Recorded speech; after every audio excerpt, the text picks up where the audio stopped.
to be in the flesh and the spirit at the same time. But you can't. You're in one or the other. And it's not kind of in one or the other, partially in one or the other, somewhat in one or the other. You're all in, or you're all out. That's the part we have a hard time understanding. We want to mix the two together. I'm a little in the flesh, a little in the spirit. It's an impossibility. If we would get that down, if we'd understand that, we would say to ourselves, maybe I shouldn't have acted that way. I know what I was in. Then apologize, and then bear their burdens. Then pick them up and carry them. And that's really what this, when you think about bearing one another's burdens, you don't really think about picking up and carrying people. Right? Piggyback ride? Not anymore? Okay. Just saying. I can't pick anybody up anymore, I'm old. I used to be able to pick up girls. Just saying. But now I'm too old. Carried my daughter around. She was tiny. I picked her up. Why are you guys going the wrong place? Goodness gracious. You wake out there? Just check it. 1 Corinthians 9. I love the definition of this one. To roof over, i.e. figuratively, to cover with silence. Cover with silence. I like that.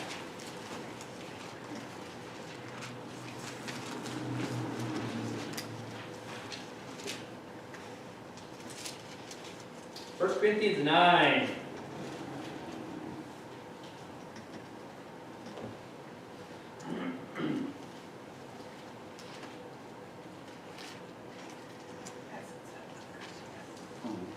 First Corinthians 9:12 says, if others be partakers of this power of you, right, are we not rather? Nevertheless, we have not used this power, but suffer all things, lest we should hinder the gospel of Christ. Suffer, how many things? What does all mean? Really? There's not a but? There's not a maybe? There's not a except for? Because I think sometimes we insert an except for. I will put up with, but not put up with that. Don't put up with this, but not that. I'll accept this, but not that. You can go this far, but not that far. If you treat me this way, you've gone too far.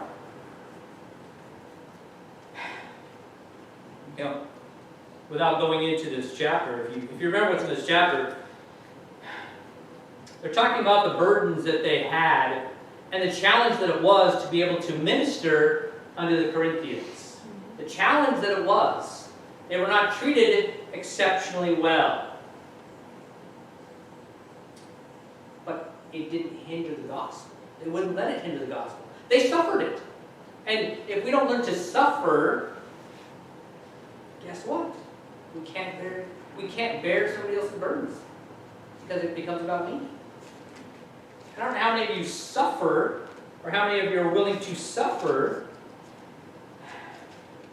Think back to the last time you were challenged and how you took it.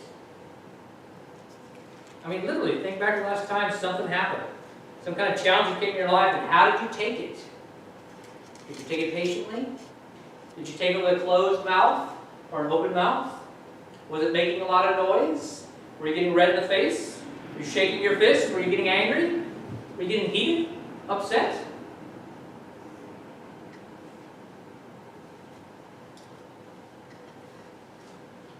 I think of our Lord Jesus Christ. And there he is in a mock trial, and they're making up all kinds of stuff. And they're saying all kinds of blasphemies. And they're trying to provoke him. And he doesn't say a single solitary word. He was completely innocent and could have said so. But he suffered it. Because it had, without going over there, if you read the book of John, you can read the amazing effect it had on Pilate. When Pilate saw that Jesus Christ had all these accusers and all these people saying all these blasphemous things about him, making up bald-faced lies, and he didn't say a word. It had impact. on a sinful land. And I don't know. I don't know if it turned his life around. I don't know if it registered. But I know that he attempted to try to rescue Jesus. Because the testimony of Jesus had a huge impact on him. That's what suffering does. When we're willing to suffer, it has an impact on those around us. If we react like everyone else, then we're just like everyone else, and they don't see Jesus. Because he's not coming out of us. We're coming out of us. Myra? Well, I guess I just had this used against me many times because I had rules in my house or rules around me. It's like there are other ways of saying that without using all these filthy words, and there's gestures that aren't going to happen that I'm not going to tolerate. I'm not going to be a part of. If you do that in certain situations and someone is doing that, the world thinks that you're a part of it. And so I've always put a stop to it. And maybe that was wrong. But I would say that's we're done. You're done. You're not saying anything else. Or wait long enough for me to go out the door or wherever it was. But so is that wrong?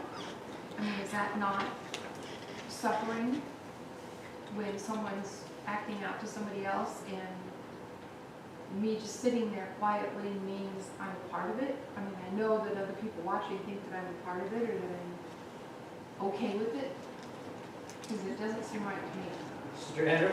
I think the difference comes between, like, I don't know if this is going to make some craziness, but, like, your motivation. Like, if someone is treating you poorly and you're getting upset because it's something against you personally, then I think that's a problem. But if someone is treating the Lord poorly or doing something that reflects badly on the Lord, then I think that there's that sort of righteous indignation that, God will, I think though that, like, yeah, it comes down to if you're in the spirit or if you're in the flesh, because if you're in the spirit, God's going to put that on your heart. He's going to give you the words to say and give you the ability to refute that. But if you're in the flesh, it comes down to selfishness, and it comes down to, like, a pride thing. Like, oh, they're mistreating me, or they're doing this to me. Sure. Versus they're doing this to my Lord. Like, I think that's the difference. Because, Christ didn't suffer them to continue selling, merchandise in his Father's house because that was disrespectful to God. And not that him getting beaten and whipped and, all of that wasn't disrespectful to God, but he didn't turn that into a, personal slight because he was thinking about the spiritual aspect of it, I guess, if that makes sense. And sure. So I think that's kind of where the line is it something that they're personally attacking you, or is it something that they're, like, using as attack on God, if that makes sense? Sure. Or attacking other people. Exactly. Everybody can have rules in their own house. We have rules of engagement, no doubt about that. Well, I mean, it also says in Proverbs, consent. When they ask you to sin, don't. Right. My Yeah. son, sinners entice you, consent thou not. Yeah. Sure, no doubt. Well, and there are we have to kind of, like, make everything harmonized too, and there are other places in the Bible where it tells us to abstain from all appearance of evil. And if you continue to sit in your house while the rest of the people in there are cussing each other out or whatever it is, then you're right, other people are going to think you're okay with it and you're accepting it and you're part of it. That's not what this is talking about. No. It's not saying you have to do that. It kind of makes me think of on Mother's Day when Brother Dolan read that thing about the stranger coming Sure. into the home. It would be the same type of thing. And that, if we had to suffer, we would have to sit through people watching movies with all this filthy stuff going on. We don't have to do that. We're not supposed to. It's okay to get up and turn off the TV. It's okay to walk out of a room. It's okay to say that behavior is not okay. Christ did that. He told people when they were out of line, that's not okay to do. He didn't just sit there and accept it all and let them continue, but he didn't, I say this, because double negatives, because I said didn't. He didn't stop loving the person. He didn't stop trying to teach them Well, it was right, but he also tells us there's a point where you're casting your pearls before swine. Yeah. I mean, there's a time and a place, and we are to come out from among them, be separate, touch not the unclean thing. And if we're going to continue to sit around with all the filthiness and stuff going on, that's like you're touching it and you're part of it. So it's okay to remove yourself and not be there. That's right. Without a doubt, God has a couple words to say about some things. So he has some rules, he has some regulations, right? There's no doubt about that. No doubt about that. God expects behavior, expects certain types of behavior, and he tells us in no uncertain terms, black and white, right and wrong. Wrong is always wrong, and right is always right. There's nothing, absolutely nothing wrong, and God is not going to say you should allow wrong behavior in your presence to suffer that. What he's saying is, you suffer for righteousness' sake. For example, if I, as your brother, offend you in some fashion, you suffer that, and then you open up the Word of God, and you teach me out of it, where I have transgressed. You don't immediately smack me upside the head. You don't immediately get mad. You don't immediately say, you can't say that to me, and I'm going to tell you in no uncertain terms why. See what I'm saying? You can absolutely say to people that are in your house, no, you can't. It's time for you to leave. No doubt. No doubt. We're not supposed to suffer that kind of sin lest we be partakers, right? No doubt about that. We can't partake in their sins, but we have to be the one that sets that We have to plumb line. Yeah, we have to Just stand like in up. Amos 7, set that plumb line in the midst. We have to be that touchstone that everybody says, I know what this person will accept and what this person will not accept. I know what they'll allow in their presence and what they won't allow in their presence. If we're not that person, then we've sinned. Because we've allowed ourselves to be, or if we have sinned, we've allowed ourselves to be cast in such a light. You know what I mean? Not to get sidetracked, but Sorry. no, I mean I was talking to someone, and we had a disagreement about perceptions. You know, and I believe we own our perception. Some people don't believe that. So if I'm perceived to be a liar, there has to be some reason why you see me that way. So if a poll is taken and 50, 60, 70% of people come back and say Ron's a liar, there has to be a reason. And I own that perception. At least that's what I believe, that I own that perception. And I have to look at myself and say, why do people believe that about me, right? No doubt about that. And, the person I was having this conversation with, that we disagreed about, that person was perceived as someone who was not honest and trustworthy or had integrity. I said there has to be a reason why you're perceived that way. And they said, well, I could say I said, you're right, you could say that. You could say I'm a liar, you can say whatever you want. That's a single data point, but if most of the people say that about me, then that's the case. That's the way it is. You could call me a liar, but then if you poll everybody at work, you're going to find the opposite. Because they just know I'm not. I go out of my way not to, and sometimes it annoys them. Because I won't. And I haven't got in trouble yet, but they say, can you? And I say, no, I cannot. I can't do that thing. I will not say those words. It's not going to happen. So they finally given up trying to talk me into it. Which is probably wise of them. Mr. Taylor? Well, it goes back to what the verse that you started with in this discussion of 1 Corinthians 9:12. Why we're supposed to suffer all things. It's not to be good people. It's not so we can be righteous people. It's to be able to have opportunity to preach the gospel. Because it says there in verse 12, nevertheless we have not used this power, but suffer all things, lest we should hinder the gospel of Christ. Do you not know that they which minister about holy things live of the things of the temple, and they which the altar are partakers with the altar. Even so hath the Lord ordained that they which preach the gospel should live of the gospel. And it's just as much of a sin for us to condemn the sin of others or tell them not to do something, or like, I'm not going to allow that in my house, but to then not teach them why. Because he didn't call us to just be good people and to not do sinful things. He called us to teach them the gospel. And teach them how. Right. Not just with, right? Not just with your mouth, not just with your words. You have to live it. Because otherwise we're just like the Pharisees. They preached a lot of righteous acts to people. A lot of do this, don't do that. But they didn't preach the gospel. They preached how to live like a good person. Well, according to their rules, Right, yes, absolutely. right. Absolutely. But without the gospel, that's all we're doing, is preaching our opinion. We're just trying to be This nice is a people. good thing, this is a bad thing. Right.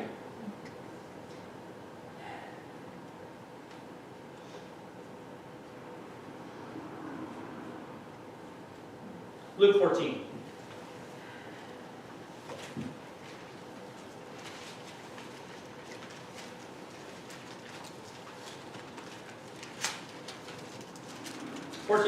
Luke 14:25. And there went great multitudes with him.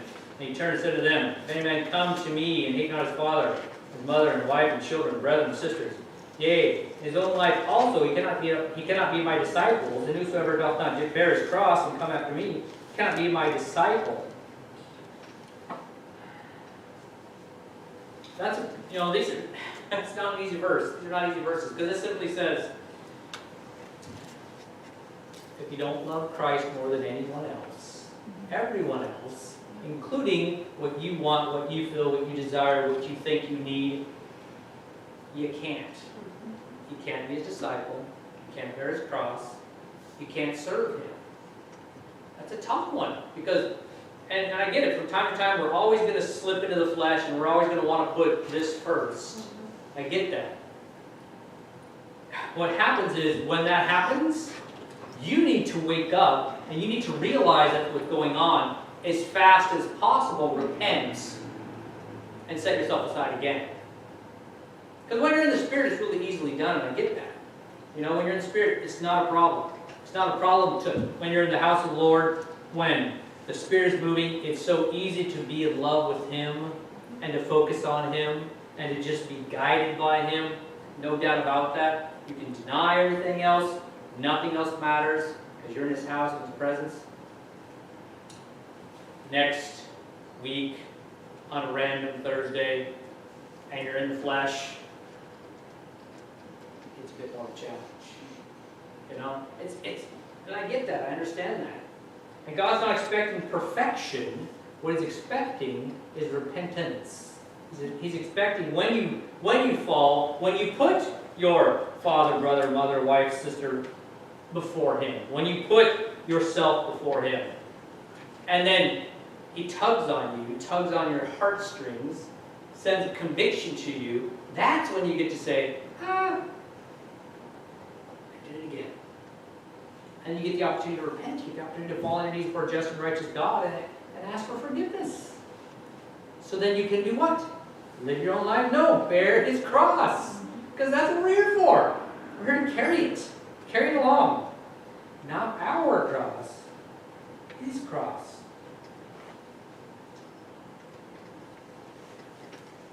Anybody else got anything there? Anything else come to mind? There's so many verses in so little time. I get myself in this trouble all the time. Galatians. Chapter 6.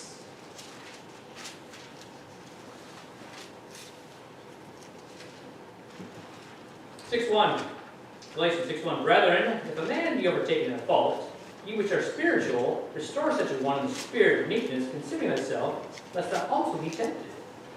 Bear ye one another's burdens, and so fulfill the law of Christ.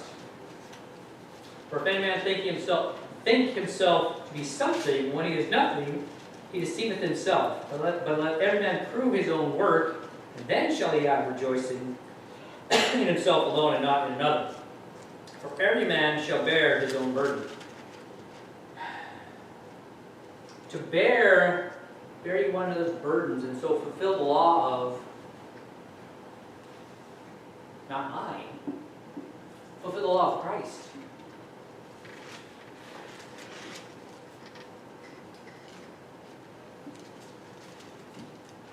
To be able to bear somebody else's burden means you have to stop and see it. And not just stop and see it, stop and bear it. Do something about it. Literally pick them up and carry them. I'm spiritual. Probably can't pick people up. Those are all I can't pick people up. Yeah, you honestly have to just stop and say, okay, well, I see this person, I see this brother, they have a challenge, and my answer is to stop and pray and go on with my life. That's not the right answer. But it's often the answer that we give. We know we can, we know we could stop, we know we could set our own life aside for a bit and actually assist, help, bear that burden, but I got all this stuff I got to do. I have all these important things that matter. I've got so many things that I just need to get done today. If there's still a problem tomorrow, I'll help. I'm glad Jesus Christ didn't say, not today, the cross can wait. Well, not today. Someday, somewhere down the line, eventually. It's not an easy thing, and I get that, and I understand that we have never challenged with this. But understand when he says, brethren, if man be overtaken in a fault, you which are spiritual, restore such a one in the spirit of meekness, considering thyself, lest thou also be tempted. You got to first be in the Spirit. And when you're in the Spirit, then you actually bear somebody else's burden. Then you actually do it. Don't try to bear somebody else's burden in the flesh, because it doesn't do any good. It might make you feel better. You might feel better because you actually stopped and helped someone else. I get that. But that's not the right way to do it. Not at all. Not even remotely. Not even close. Not even close. And so fulfill the law of Christ. Why are we here? Now you got to ask the question, why are we here? And we're not here to just do things. We're here to fulfill the law of Christ. And you look at him, you look at his life, and you see what the law of Christ is. You understand it. You get to know it. And then you say to yourself, why can't I be like that? And you say, well, I just can't. And that's a lie. It's a lie you're telling yourself because you don't want to. You can. You look at the Bible and you see men and women in the Bible that set self aside and put God first. And you think, wow, too bad. Others aren't like that person. Too bad you choose not to be. That's what it comes down to. Too bad your life is more important to you than Jesus Christ. Because that's what it boils down to. These people trying to restore that brother cared more about the brother than they cared about themselves. They stopped. They stopped what they were doing. And they reached out. That's what we need to do. That's who we need to be.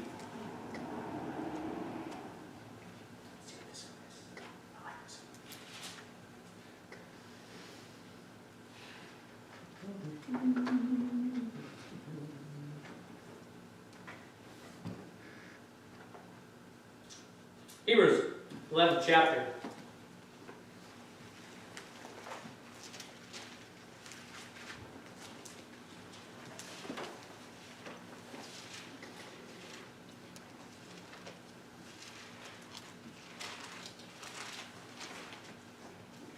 Hebrews 11.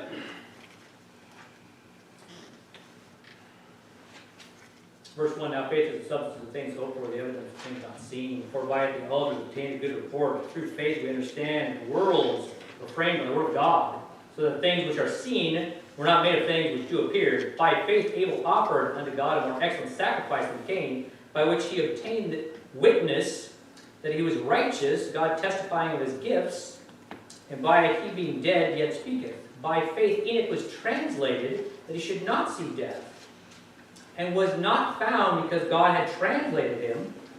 For before his translation he had this testimony, that he pleased God. That he pleased God. Think about that testimony just for a moment. You can also think about Job. Job was kind of unique, right?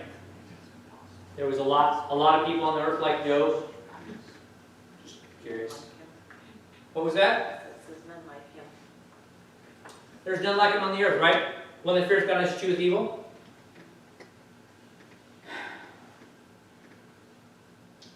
The only way Enoch could have been translated, the only way Enoch could have pleased God, so much so that he was translated because he cared about everyone else more than himself. He could not have been selfish. He could not have had the attitude that I'm going to do my own thing, live my own life, and let everybody else do their own thing, and live their own life, and please God. So much so, he was so much right with God. He put God first and foremost so much in his life that God said, you know what? I'm just going to take him. Just going to take him. I don't understand how that works. And neither do you. But it's truly amazing when you think about that. Truly amazing. That faith that Enoch had. You know, he didn't have the Bible. He didn't have the completed Word of God. All he had and all he knew, he put everything into what he had and what he knew, and he served God with his whole heart. And he bore the burdens of those around him. And he was translated because he pleased God. I just want us to understand that it's possible to be that person. I don't think God's going to translate you. Just throwing it out there. Unlikely. Unlikely he's going to translate you. But you can please God, and you can hear, well done, thou good and faithful servant. Absolutely 100% possible to have that done. No doubt about that.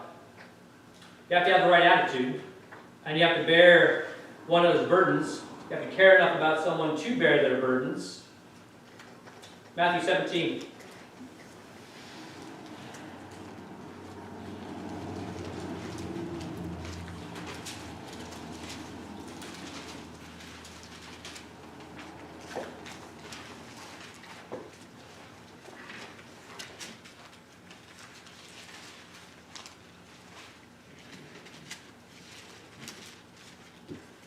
They come down from the Mount of Transfiguration.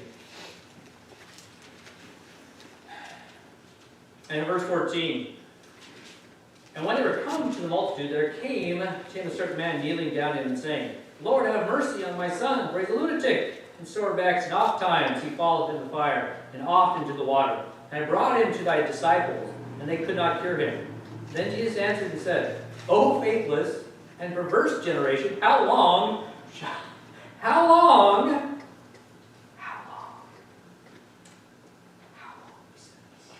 he says, I don't know why you don't get it.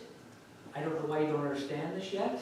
I've been teaching you now for 2+ years, about 2.5 years at this point. I don't know why you can't figure this out. I don't get it. How long shall I be with you? How long shall I suffer you? Bring him hither to me. Just because you get exasperated, just because you teach and you teach and you teach line upon line, precept upon precept, and you put forth the effort and you work really hard and they don't get it, doesn't mean you get to stop suffering them. You don't get to stop.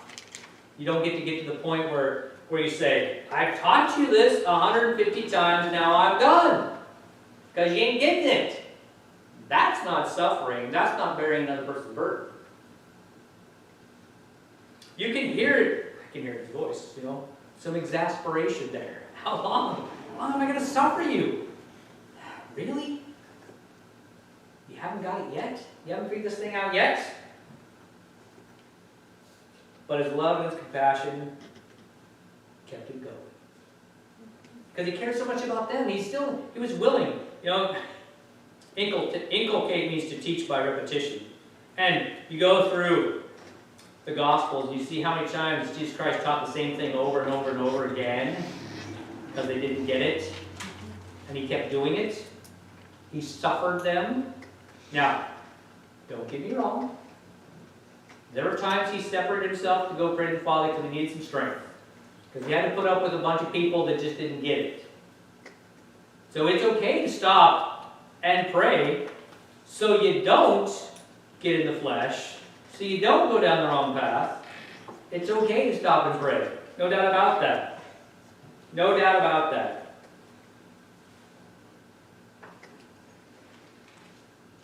Maybe one. It's too many to choose from.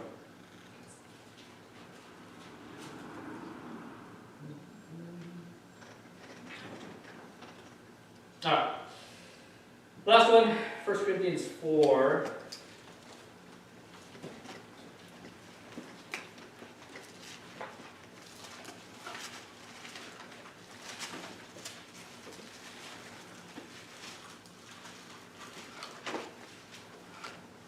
Okay, second to last one. Sorry, changed my mind.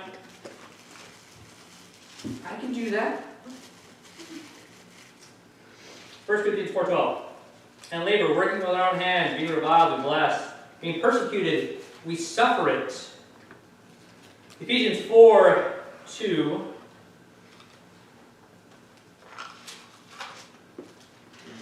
Ephesians 4:2 says, with all lowliness and meekness, with long suffering, forbearing one another in love. Lowliness, meekness, and long suffering.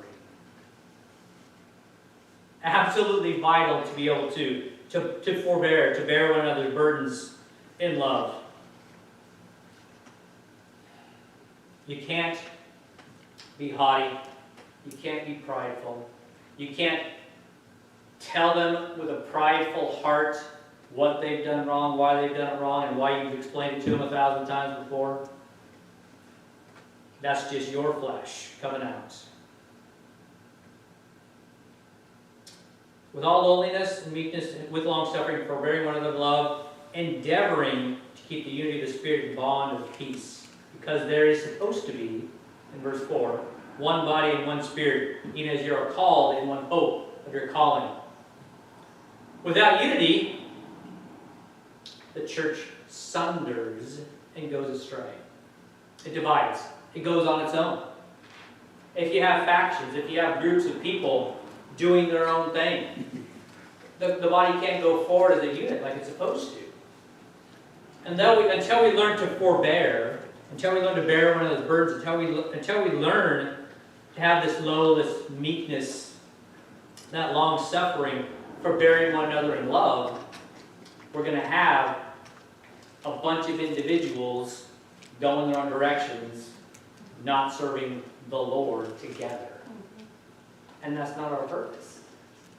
You know, if that was God's intent, then He wouldn't have created this thing called the church for everybody to work together in, right? He wouldn't have. He would have said, here's the Bible. Go serve me. Go, just go. You don't need anybody else to do it. But He created the Bible. He created the church and taught us about the church and the Bible so that we can work together, going forward the same direction at the same time, serving the same Lord. Go ahead. Well, and He doesn't expect us to just do that on our own. Like, 1 John chapter 4, this was what I kept thinking of, was 1 John chapter 4. Verses 7 through 11 were kind of one of the things that I was looking at. Beloved, let us love one another, for love is of God, and everyone that loveth is born of God, and knoweth God. He that loveth not knoweth not God, for God is love. In this was manifested the love of God toward us, because that God sent His only begotten Son into the world, that we might live through Him. Herein is love, not that we loved God, but that He loved us, and sent His Son to be the propitiation for our sins. Beloved, if God so loved us, we ought also to love one another. And you can continue on, the rest of the chapter is also, I mean, the whole book's really good, but, the rest of the chapter is. I'm rather fond of the whole book, yeah. Yeah. But, I mean, you go on and you look and see that there's no fear in love, perfect love casteth out fear, and that, you know, that love isn't a worldly love, it's not a love that I come up with on my own, it's not just like she's, you know, Kiona's my sister, so I love her, Ella's my sister, so I love her, it's not like that, it's a different kind of love, and if we are loving God first, because He loved us, He's going to give us that love to be able to love other people the way that we're supposed to be. If our focus is on God, and our focus is on loving Him, because of what He's done for us, it's not going to be difficult to put yourself aside and to put your wants and needs and desires aside. It's going to be easy, it's going to be a joy, because you have that love and that desire. I mean, it's God that worketh in us both to, you know, to do, and what is it, Ephesians? Will and do is good To pleasure. will and do His good pleasure, yeah. So it doesn't have to come from me, it doesn't have to be a difficult thing. We make it difficult when we're trying to do it ourselves, which I think is true of pretty much everything. Well, that's why it tells us, because the love of Christ constraineth us. And that's not a bad word. You know, we think of it as reining us in, controlling us. It's guiding us into His will. That's why it's a good word. That constraineth us, that constraineth is not a bad word. It's a needful word. It's vital for us. Let's stand. To bear one another's burdens is a blessing. God put us in the church so we can be a blessing to each other. We can be a blessing to Him. It should be a joy. It should not be arduous. It should not be challenging. We should not look at it as something we have to do, as something we get to do. We get to bear somebody else's burdens. Jesus Christ got to go to the cross. He didn't have to. We got to. We don't think of it that way very often. When we get the opportunity to help each other, to serve each other, to bear each other's burdens, we need to seize those opportunities, not just stand back and say, somebody will, or I hope somebody does. It would be a good idea if they would. I sure think it's needful. Not that we're Nike, but you can just do it. You really can. You just can. You can just serve God. It's not that hard. It is truly a joy. Anything else? Okay. You all happy? Maybe. It is good to be in the house of the Lord, so you should be happy. Just saying. If you're not happy in the house of the Lord, I don't know where you are, when you should be happy. Because I would be happy here. Sister Lonnie, will close the word of prayer, please? Heavenly Father, Lord, I thank you for this day. Thank you, Lord, for just giving us another opportunity to come to your house and to be with you and to worship you. And Lord, I ask you to be each of us as we leave this place tonight, Lord, that we just safe trip home and that we'll take care of your word that's been brought forth and apply it to our lives, Lord, and we'll just understand, Lord, how we truly need to just surrender and give up of ourselves and be able to take your yoke upon us and do your will. Lord, I ask you to be those that are here tonight and other reasons, Lord, those that are not here because of sickness, Lord, that you just heal their bodies and give them their strength, Lord, that they will be here next time, and those that may not be here for other reasons, Lord, that you just work in their lives and remove the hindrances that are there. And Lord, I just ask you to help me to be a better witness, better servant for you, Lord, and just to allow you, Lord, to lead me and guide me in everything I do. But Lord, I ask you to forgive me of where I felt you, and just ask these things in Jesus' name. Amen.